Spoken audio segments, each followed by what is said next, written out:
레이첼 제레미 부부는 아들과 함께 경찰서에 도착했습니다. 아들 21살 브랜든 리즈너는 지난 6시간 동안 경찰을 피해 도주 중이었습니다. 그는 자신의 가장 친한 친구를 잔혹하게 살해한 혐의를 받고 있습니다.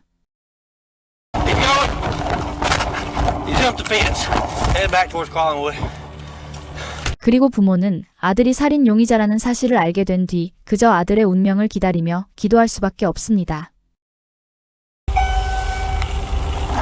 Rachel, Jeremy, if y'all can have a seat out here. Would you like to talk in private?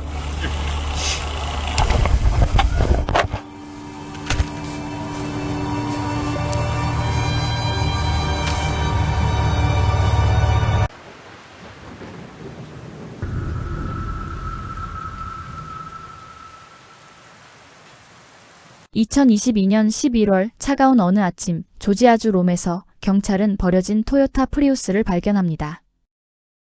멀쩡해 보이는 차가 개울 한가운데 버려진 이유를 전혀 알 수 없는 상황이었습니다. 이상한 점은 현장에 사고의 흔적이 전혀 보이지 않았다는 것이었습니다. 급브레이크를 밟은 스키드 마크도 속력을 높인 가속의 흔적도 없었습니다. 차는 마치 주행 중이던 상태에서 아무 일도 없었던 것처럼 그 자리에서 갑자기 멈춰선 듯 보였습니다. 기어는 주차 상태에 놓여 있었고 헤드라이트는 여전히 켜져 있었습니다. 그러나 운전자는 사라지고 차만 덩그러니 남아 있었습니다. 잠시 후 견인차가 차가운 개울 바닥에서 차량을 끌어올렸고 번호판 조회 결과 차량의 주인은 21살 에런 데이비스로 확인되었습니다. 조지아주 롬은 작은 도시였기 때문에 경찰은 이미 에런이라는 이름을 알고 있었고 곧바로 에런의 아버지에게 전화를 걸었습니다. Okay. Yeah, can you see if you maybe can get a hold of him and check in with him, see where his car's supposed to be? So you just found the car abandoned there? Yeah, it's actually off in a little ditch. We're in the process of getting it out. I don't think there's anybody in it right now. 에론의 차가 버려진 것은 경찰뿐 아니라 아버지에게도 큰 미스터리였습니다. 몇 시간 뒤 아들을 찾기 위해 장시간을 운전해서 경찰서에 도착한 에론의 부모는 초조한 기색을 감추지 못했습니다. The last conversation they had was at 9:57 p.m. on Thursday. They've already been discussing that he'd be coming over Friday morning. Where is she at? She's outside. Oh no, where? She was in Gadsden. Okay, so that's where he was heading. Is that correct? So, 부모의 말에 따르면 조지아주 커밍에 거주하던 에런은 약 200km 떨어진 엘라바마 게즈던에 사는 여자친구를 만나기 위해 목요일 오후 2시 30분경 집을 나섰습니다. 에런은 여자친구에게 향하던 길에 조지아주 롬에 사는 오랜 친구 브랜든을 먼저 만났다고 합니다. 두 사람은 중학교 때부터 친구였고 대학까지 이어진 사이였습니다. 하지만 브랜든의 집에 간 이후 누구도 에런과 연락이 닿지 않았고 전화는 계속 음성사서함으로만 연결됐습니다. 이상한 정황들이 이어지자 에런의 부모는 아들의 실종 신고를 했고 공식적으로 수사를 시작한 경찰은 마지막으로 그와 함께 있었던 브랜든에게 전화를 걸었습니다. Hey, I'm Lieutenant Sailor's Rome Police. You doing all right today? Yes, I am. I'm looking for my friend right now. Yeah, that's what I was calling about. You hadn't heard from him? I have not. I've tried calling him and it's just gone straight to voicemail. And I heard he was at Heritage Park, so that's where I'm at right now. So I'm looking around. Do you guys know where the car was? Yeah, it was in a ditch over there. When's the last time you saw Aaron? I saw him last night. About what time? Well, we started drinking around like 12 noon. He started throwing up pretty bad. He told me to leave him alone. I guess I woke up around like 1 or 2 a.m. And that's when I saw that his car was gone. All right. Well, if y'all hear from him, let us know, okay? Yeah, thank you for the help, sir. All right. Bye-bye. 브랜든 역시 친구를 걱정하고 찾고 있는 것처럼 보였습니다. 하지만 에런의 흔적을 여전히 찾을 수 없었던 경찰은 몇 시간 뒤 예고 없이 브랜든의 집을 찾아갔습니다. Can you walk me through what's going on? Just make sure we're at the same page. We started drinking around 12 yesterday. Yeah, it's you and Aaron, right? Yeah, me and Aaron. Okay. Anyone else with you guys? Okay. And we went to bars sometime in the evening. Came back here. We were driving Red Bull, and then we started drinking the red wine. he doesn't drink too often, so gone upstairs, blemishes are puking everywhere, into the toilet. He was like standing up puking for some reason. And then I went downstairs because he was telling me that he doesn't need any help. And I went downstairs, dropped a bottle, cut my pinky, and I went to the urgent care this morning. And yeah, I bandaged it up, took a shower, went to bed. Okay. And then woke up 1 to 2 a.m. around that time, and his car was gone. 브랜든의 태도는 어딘가 이상했지만 평소 술을 잘 마시지 않던 사람이 과하게 취했다면 혼자서 무슨 행동을 했을지는 아무도 알 수 없는 상황이었습니다. So, how long have you and Aaron been friends? Since like we met when I was in 5th grade. Okay. Then we became more like close friends, I'd say, like around freshman year. Okay. We're still trying to find him. I don't know. You know, he may just be staying at a hotel, sleeping off whatever happened last night. Yeah. It doesn't necessarily mean he's in danger or anything like that. Do you have any problem with us checking inside the house? 경찰들은 흩어져서 집을 수색하기 시작했습니다.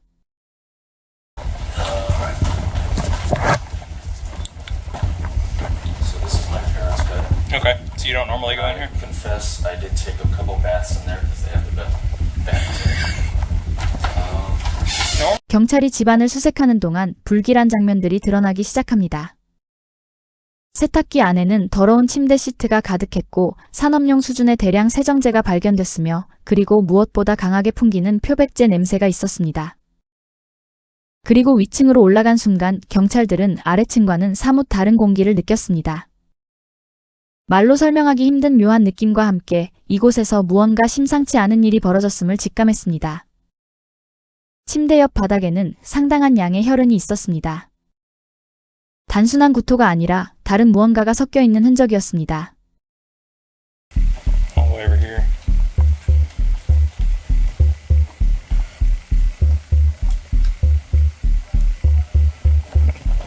Looks like it's been there a while, but he could have been throwing up blood, I guess. See all that?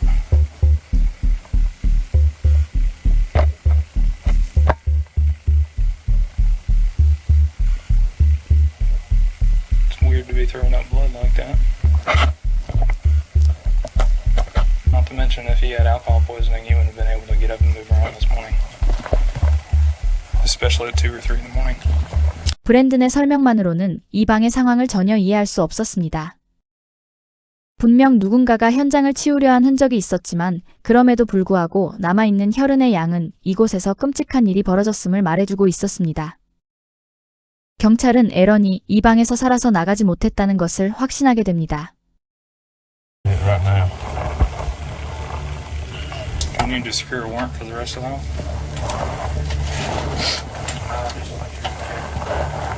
Yep, certainly do that. I didn't see any drag marks or anything downstairs. Because if he's not very good at cleaning stuff up, he would have missed that too. 대량의 혈흔 흔적과 브랜든의 허술한 알리바이, 이 모든 것이 그를 살인 사건의 주요 용의자로 만들고 있었습니다. 하지만 경찰들이 방심한 사이 브랜든은 그대로 도주해버렸습니다.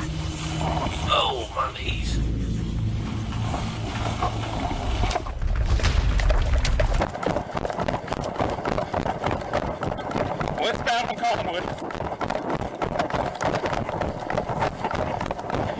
Going south on East 9th. Dispatch, we lost him. Brick house corner of East 9th and Collinwood. 브랜든이 3명의 경찰을 따돌리고 인근 주택가로 사라지면서 살인 용의자가 자유의 몸이 된 상황이 되었습니다. 곧 여러 경찰 인력이 투입되어 일대를 수색하기 시작합니다. I'm with you.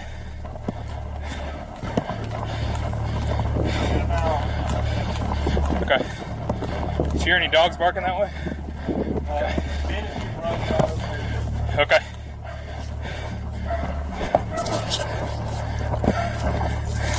He went this way. I know where he went after that. 경찰은 브랜든의 아버지 제레미에게 연락을 취합니다. 그는 이미 이웃을 통해 상황을 전해 듣고 도시로 돌아오는 중이었습니다.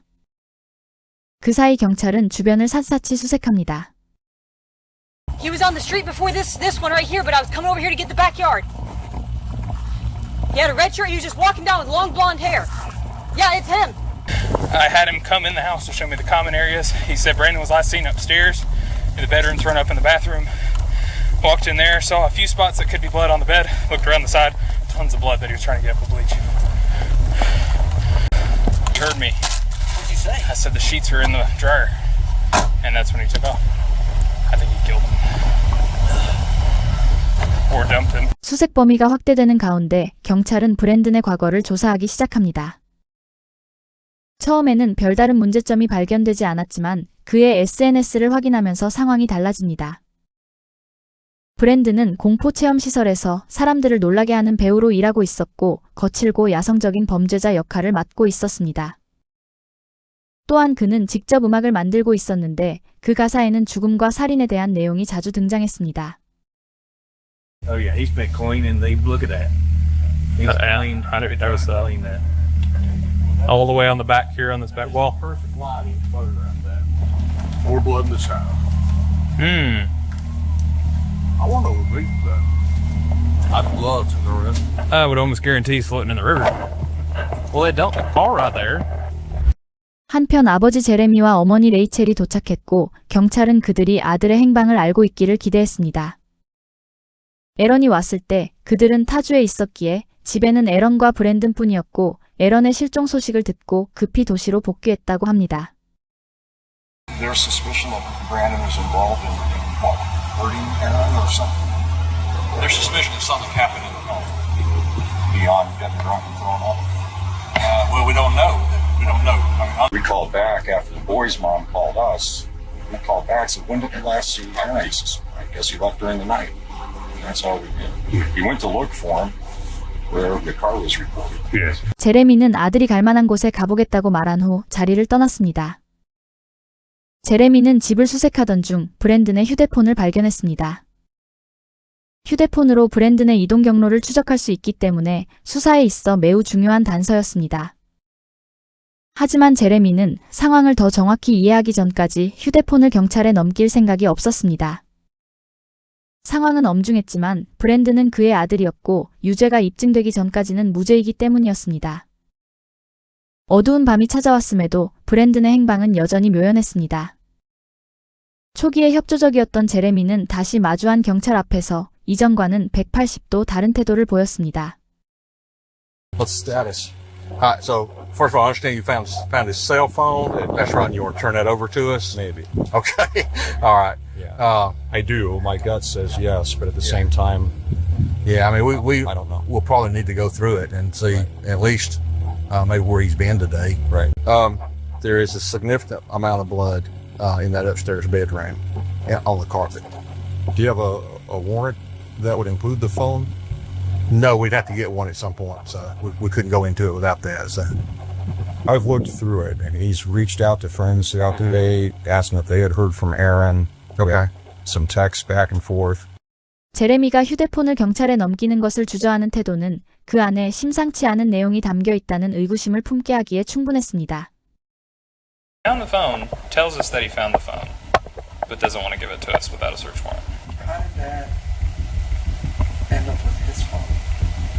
He said he found it. I don't know. I wasn't out there when Randy got it from him. Yeah, he said he found it. Where did he find it? 제레미가 수사를 교묘히 방해하고 있다는 의심이 확신으로 바뀌려던 찰나 정작 그는 아들이 직접 경찰에 자수하러 가겠다는 소식을 전해왔습니다. You're with Brandon. Rachel. Jeremy.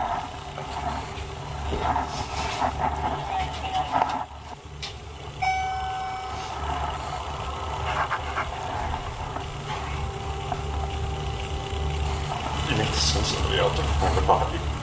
Okay. All right. If y'all just have a seat, I'll be right back out with you, okay?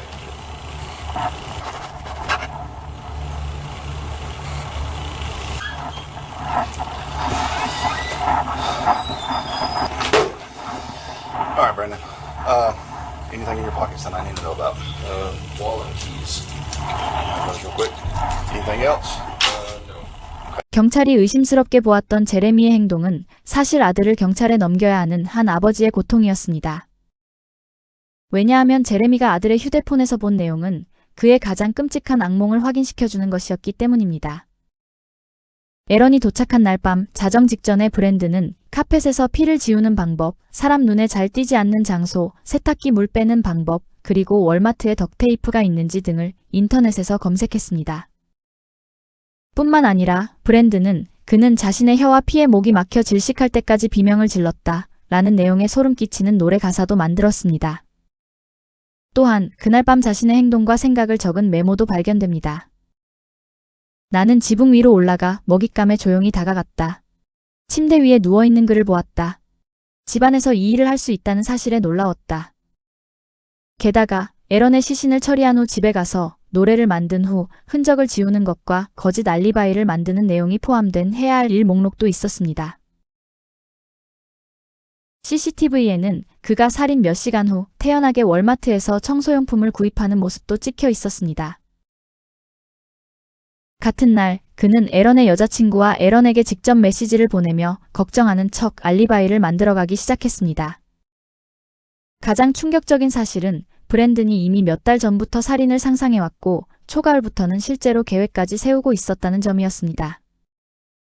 브랜든은 나중에 신이 자신에게 예언을 내려 친구를 죽이라고 명령했다고 주장하게 됩니다. 사건 당일 에런이 가는 길에 잠시 들르겠다며 브랜든에게 전화했을 때 왜곡된 망상에 사로잡혀 있던 브랜든에게는 행동을 개시하라는 신호로 받아들여졌다는 것입니다.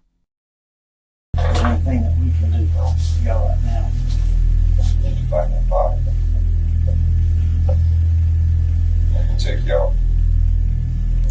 Try to show you. I'm sorry. I can try to show you. You can try to show us the general area, yeah. Okay. And where might that be? Yeah, it's by. It's out there somewhere. Okay. 경찰은 제레미의 안내에 따라 도시 외곽의 숲을 수색했고 얕게 파묻힌 무덤에서 에런 데이비스의 시신을 찾아냈습니다. 비닐에 쌓인 채 결박된 상태였던 그의 몸에는 머리와 목, 몸통 등 전신에 걸쳐 40여 차례의 자상이 남아 있었습니다. 심지어 시신에는 신체 훼손을 시도한 흔적과 함께 소장의 일부가 소실된 상태였습니다. 부검 결과 에런에게서 그 어떤 방어 흔도 발견되지 않았다는 사실은 그가 공격을 전혀 예상치 못했음을 시사합니다. 이는 우발적인 충돌이 아닌 철저히 계획된 일방적인 범행이었습니다. 에런은 자신이 굳게 믿었던 친구에게 가장 잔혹하고 냉혹한 방식으로 살해당했습니다. 이제 남은 것은 브랜든의 자백뿐이었습니다. 하지만 그가 변호사를 요청하며 입을 닫아버리는 바람에 신문은 결국 중단되었습니다.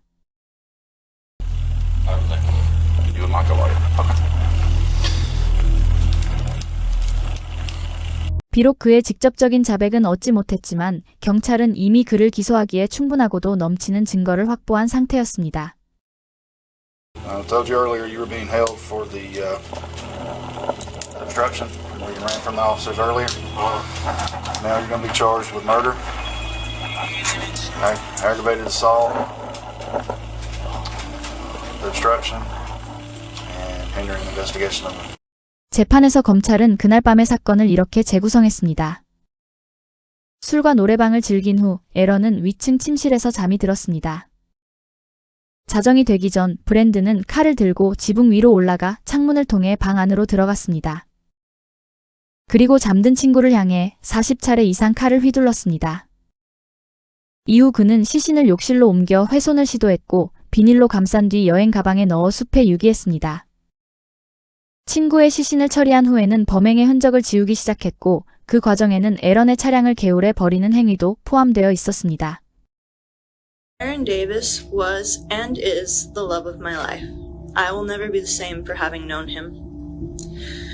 He loved me and I loved him. I could tell you 100 love stories and it would not do justice to how wonderful he was. No one has ever understood me quite like he did. To him, I was seen for my soul. 결국 2015년 6월 브랜든 리즈너는 가석방 없는 종신형을 선고받았습니다. 영상 제작에 힘을 보태주실 분들은 구독, 좋아요, 알림 설정 부탁드립니다.